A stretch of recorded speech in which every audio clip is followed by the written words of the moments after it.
In today's video, I'm going to teach you how to autofill dates in Google Sheets.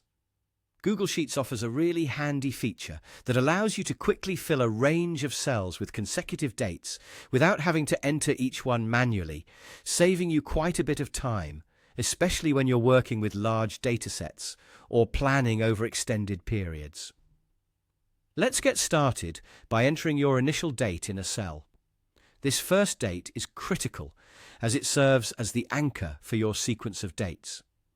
Make sure to input your start date in any format you like.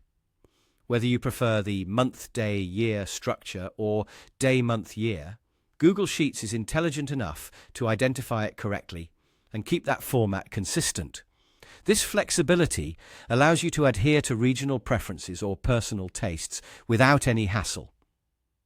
Once you've entered your starting date, you'll notice a small blue square at the bottom right corner of the cell. This is your magic button for auto-filling. Click on this blue dot and, while holding down your mouse button, drag it in the direction you want your dates to flow, be it downwards, upwards, or side to side.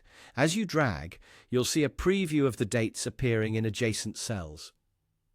Release the mouse button when you've highlighted the range you wish to fill.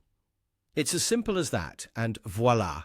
Google Sheets populates your cells with a series of consecutive dates. It's important to note that the autofill feature in Google Sheets isn't just limited to your initial format. Whether you've set your dates to follow a weekday-only pattern, start on a specific day of the week, or even display in a more customized format, this tool maintains whatever format you initiated with.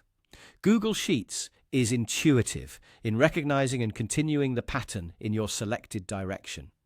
And there you have it. A quick and efficient way to automate your date entries in Google Sheets. By mastering this simple technique, you can streamline your data management tasks, allowing you to focus on more important analyses and decisions.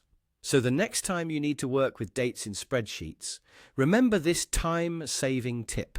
Don't hesitate to give it a try on your own Google Sheets project to see just how convenient it can be. Thanks for joining me today, and I hope you found this video helpful. Until next time, happy spreadsheeting.